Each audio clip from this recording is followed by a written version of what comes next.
Quand j'étais petit chiot, je t'amusais avec mes gambades et je te faisais rire. Tu m'appelais ton enfant, et ceci malgré plusieurs chaussures grignotées, sans oublier quelques coussins déchiquetés. Je suis vite devenue ta meilleure amie. Chaque fois que je te faisais une bêtise, tu agitais ton doigt en me demandant comment t'as pu. Mais tu me pardonnais vite. Et tu me faisais de gros câlins. J'ai mis un peu plus de temps que prévu avant de devenir propre, parce que tu étais très occupé. Mais nous y sommes arrivés à la fin. Je me souviens de ces nuits tout près de toi, dans ton lit, où j'écoutais tes confidences et tes rêves les plus secrets. Et je croyais que la vie ne pourrait pas être meilleure. Nous avons fait de longues balades et des jeux dans les bois, des balades en voiture, des pauses pour manger une glace. En fait, je n'avais pas le droit de glace, j'avais le droit que au biscuit. Parce que tu disais que c'était mauvais pour les chiens. Et je faisais de longues sommes au soleil en attendant que tu rentres le soir. Peu à peu, tu as commencé à passer plus de temps au bureau et plus de temps à chercher une compagne.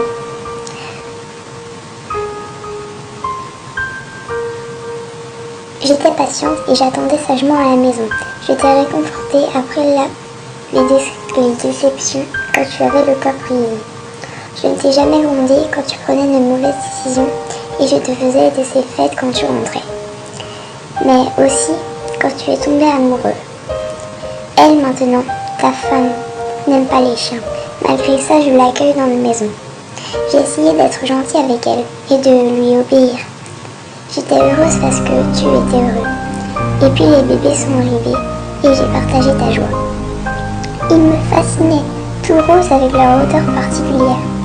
Et je voulais aussi être leur maman. Seulement, elle et toi aviez peur que je leur fasse du mal. Et la plupart du temps, j'étais punie et envoyée dans une autre pièce, ou dans ma niche. Ah, comme j'aurais voulu les aimer, mais je suis devenue prisonnière de l'amour. Quand ils ont commencé à grandir, je suis devenue leur amie. Ils s'accrochaient à ma fourrure et se servaient de moi pour se mettre debout sur leurs petites jambes instables. Ils mettaient leurs doigts dans mes yeux. Ils faisaient des recherches approfondies dans mes oreilles et m'embrassaient sur le museau. J'adorais tous deux quand ils me touchaient. Parce qu'à ce moment-là, c'était rare que toi tu me touches. Et je les aurais défendus avec ma vie en cas de nécessité. Je rentrais en cachette dans leur lit et je partageais leurs soucis et leurs rêves secrets. Ensemble, nous entendions arriver la voiture. Autrefois, quand les gens te demandaient si tu avais un chien, tu sortais de ton portefeuille une photo de moi et tu racontais mes exploits. Ces dernières années, tu répondais seul oui et tu détournais la conversation. Je n'étais plus ton chien, j'étais devenue un chien. Et tu commençais à regretter l'argent dépensé pour mon compte. Maintenant, tu as l'occasion de faire avancer ta carrière dans une autre ville. Et toi et eux, vous allez habiter un appartement où les chiens ne sont pas admis. Tu as pris la bonne décision pour ta famille. Mais il y avait une époque où c'était moi, ta seule famille. J'étais heureuse quand tu m'as mise dans la voiture, jusqu'au moment où nous sommes arrivés au refuge. Ça sentait les chiens et les chats, la peur, le désespoir. Tu as rempli les papiers que tu as dit que tu étais sûre qu'ils allaient me trouver une bonne maison. Elles ont osé les épaules et t'ont regardé tristement.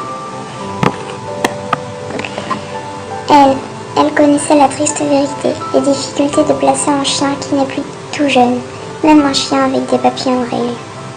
Tu as été obligée d'arracher les doigts de ton fils, resté encore accroché dans mon collier. Pendant qu'il hurlait « Non, papa, s'il te plaît, ne laisse pas prendre mon chien. » Et je me suis inquiétée pour lui, de la leçon que tu venais de lui donner sur l'amitié et la loyauté, l'amour et les responsabilités, le respect de la vie, de toute la vie. Tu m'as tapoté gentiment sur la tête, en guise d'adieu, en évitant de bien me regarder dans les yeux, et tu as refusé de prendre mon collier et ma laisse. Tu étais en retard, un rendez-vous, maintenant. Moi aussi j'en ai un. Quand tu es partie, deux gentilles dames On dit que tu savais sûrement, il y a quelques mois déjà, que tu allais déménager, mais que tu n'as pas cherché à me trouver une autre famille. Elles ont secoué la tête et se sont demandé comment t'as pu. Elles nous traitent aussi bien que possible, ici au refuge, compte tenu de tout le travail qu'elles ont. Elles nous nourrissent bien, mais depuis quelques jours, je n'ai plus faim. Au début, dès que quelqu'un passait devant ma cage, je levais la tête dans l'espoir de te voir, pensant que tu aurais changé d'avis, que c'était un mauvais rêve, ou j'espérais que ce soit quelqu'un qui m'aimerait, qui prendrait soin de moi, me sauverait. Quand j'ai réalisé que je ne pouvais pas rivaliser avec ces jeunes chiens tout heureux qui s'en foutaient de leur destin, je me suis retirée au fond de ma cage et j'ai attendu. J'ai attendu, c'est pas quand elle est venue me chercher à la fin de la journée, et je l'ai suivie docilement dans une autre pièce, une pièce tranquille, silencieuse. Elle m'a mise sur la table, elle m'a frotté les oreilles, elle m'a rassurée, elle m'a dit de ne pas m'inquiéter. Mon cœur battait à tout va en pensant à ce qu'il allait venir. Mais j'avais aussi un sentiment de soulagement. La prisonnière de l'amour vivait son dernier jour. Telle est ma nature, je ne faisais plus de soucis pour cette femme que pour moi. La charge qui pèse sur elle est lourde, ça je le sais, comme je devinais autrefois chacune de tes humeurs. Doucement, elle a mis le tourniquet autour de ma patte. Une larme coulait sur sa joue, j'ai léché sa main, tout comme je te réconfortais il y a tant d'années. Elle a mis l'aiguille dans ma veine en professionnel. Quand j'ai ressenti la piqûre et le liquide froid qui gagnait mon corps, je me suis allongée, je l'ai regardée dans les yeux, si gentille, j'ai chuchoté. Comment t'as pu? Peut-être parce qu'elle comprenait le langage des chiens, elle m'a dit « Je suis vraiment désolée ».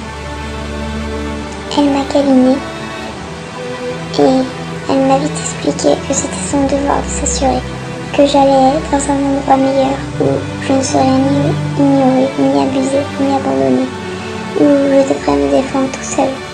Un endroit où il y a de la lumière, de l'amour, tout à fait différent de notre terre.